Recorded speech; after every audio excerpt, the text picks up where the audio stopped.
ভাতের প্লেটে চুল কিসের আলামত জানলে আপনি অবাক হয়ে যাবেন।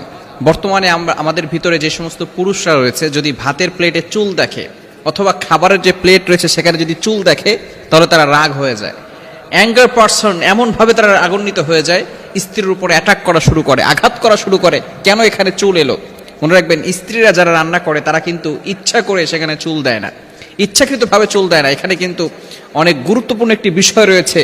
এই ভাতের ভিতরে চুল আসলে কি হয়, এটা যদি আপনি জানতে পারেন তাহলে কিন্তু আপনি কখনো স্ত্রীর সাথে খারাপ ব্যবহার করবেন না। অনেক সময় আমরা, স্ত্রী হচ্ছে সবচেয়ে কাছের মানুষ, আমরা সকল মানুষের সাথে ভালো ব্যবহার করি, সকলের সামনে আমাদের চরিত্র ফুটিয়ে উঠাই, কিন্তু স্ত্রীদের সামনে যে ভালো ব্যবহার করতে হবে সেটা আমরা অনেকেই ভুলে যাই।